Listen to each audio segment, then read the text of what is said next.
Hello everyone, it's King Sloth. Welcome back to another military reaction video. Today we're reacting to the Philippine Navy. I've seen different people saying different things. Some people say it's an amazing Navy. Other people are comparing it to a Coast Guard. Other people are saying the equipment's not good enough. Other people saying the reason why it struggles is because of the politicians behind it making these decisions. But I found a video from Behind Asia. It's meant to cover the whole thing. So let's see what we can find. But before we start the video, make sure to leave a like. We're around for 10 likes in this video. Comment down below what you want me to react to next. Subscribe if you haven't already. Aim for 4K by the end of the year, so let's get it done. And you know you just want to get me into the reaction, because it's been a while since we react to anything from the Philippines.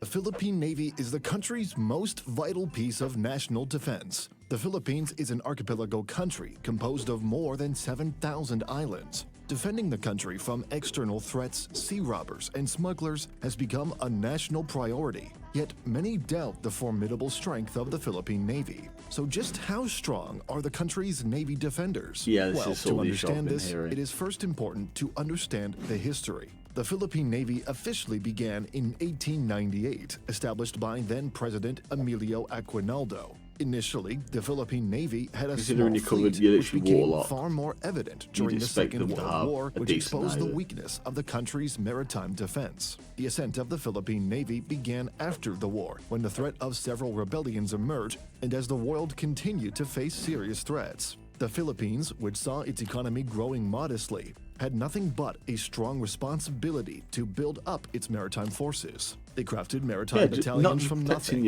earned experiences from overseas wars such as the Korean War, and promoted the use of naval exercise. In 1958, the U.S. and the Philippines conducted its first naval exercise since the country's liberation.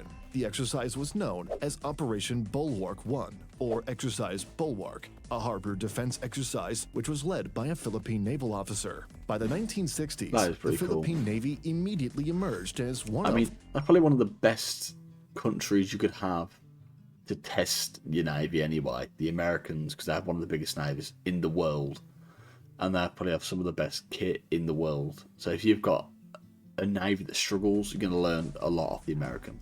The best equipped navies in the entire Southeast Asian region. The country was shifting its eyes from fighting communist insurgencies locally to building a naval force that is formidable across the region. What truly led the naval's ascent can be seen from the Philippines' longtime partner, the United States. The U.S. Navy has emerged as the world's superpower over the course of the 20th century. Their equipment was second to none. Correct. The Philippines was also a central destination for fighting communism. Hence, it made so much sense for the U.S. Navy to transfer some of its assets to the Philippines. Some of the assets transferred in the 1960s included RPS Raja Solomon, a destroyer escort, which was commissioned by the U.S. Navy in 1944 and then acquired by the Philippines in 1960. The BRP Rizal, which was commissioned in 1965, used to be known as the USS Maryland of the U.S. Navy, which actually... In my opinion, I think the US wanted to get more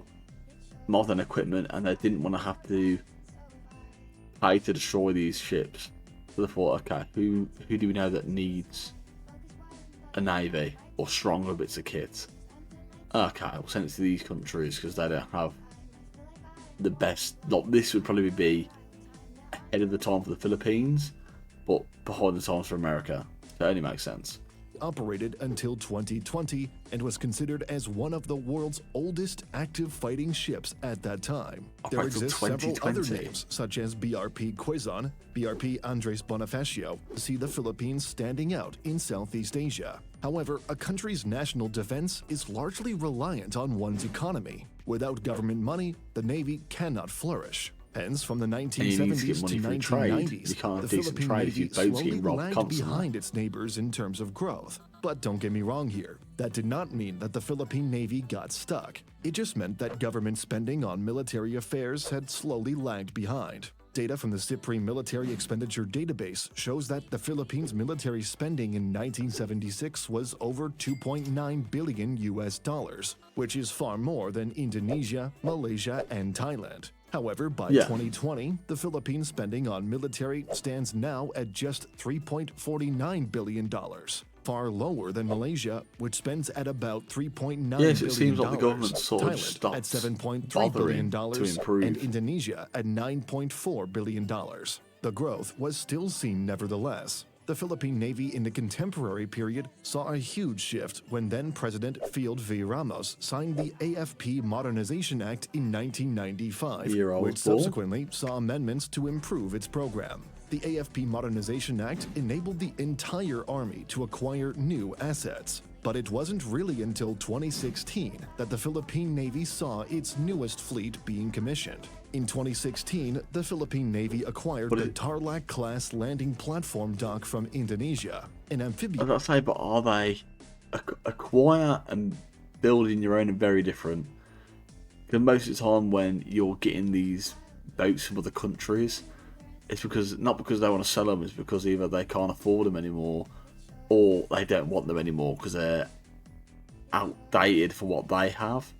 So if you're buying from countries around them areas and being like, okay, we have the best navy around, but they've just sold you their old stuff to get new, you're sort of still lagging behind, even with the fact you're spending the least out of everyone.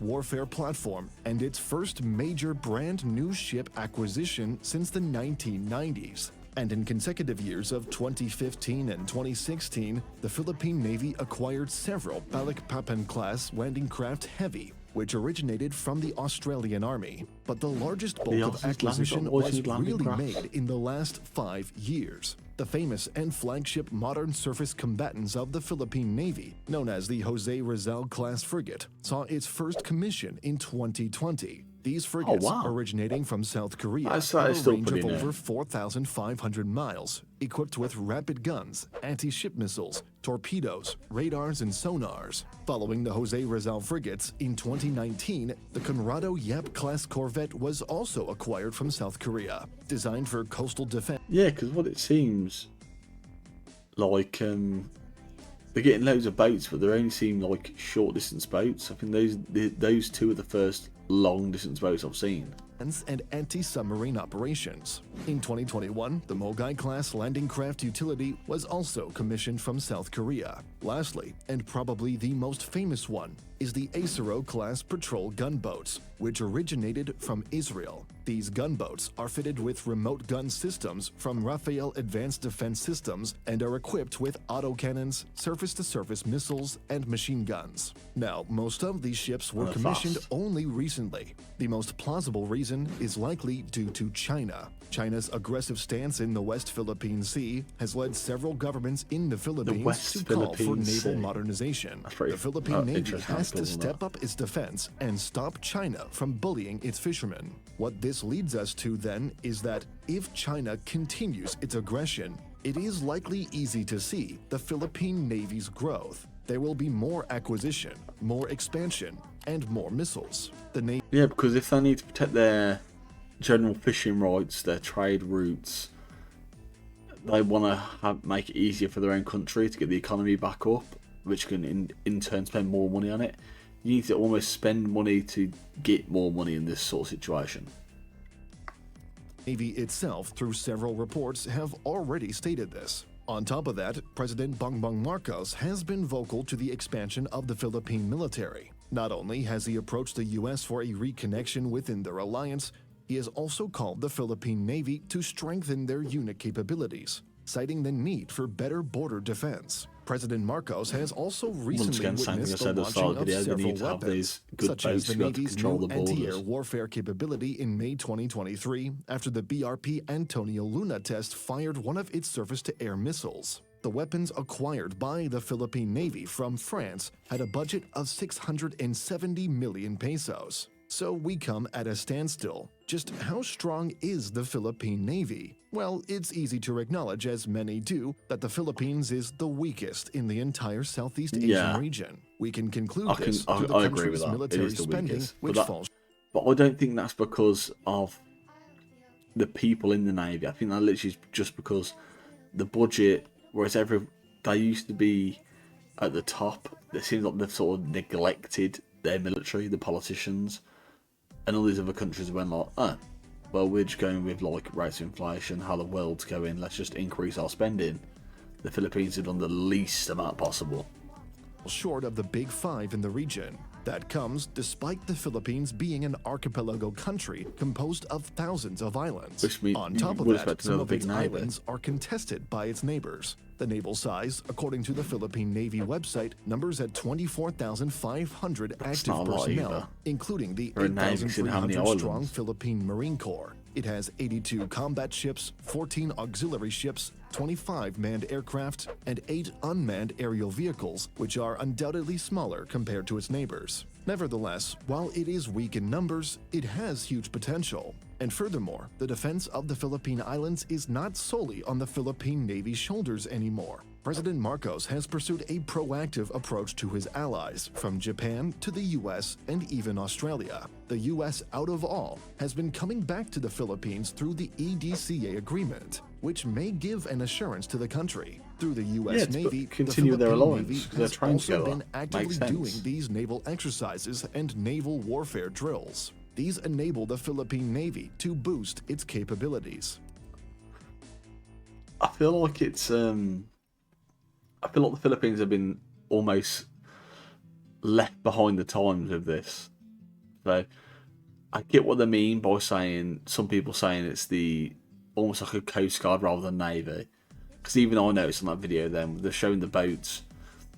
I think there was 3 or 4 that were long distance, well, decent long distance. The other ones were very not long at all. Like, once again, considering there's over 7,000 different islands to go to, potentially, you sort of need to keep that covered. And having a navy that weak almost, or that far behind the times, considering the rest of the countries around you, you're going to be left behind. And with that amount of water around you, and considering that's your border, you'd expect your navy and Air Force to probably have more funding almost than the army. As bad as that sounds, for a country like that, it makes sense for them to have a big navy, big Air Force to support the navy, and the army come last. But obviously that's not what happened. That's not what happened at all. They've just left them behind.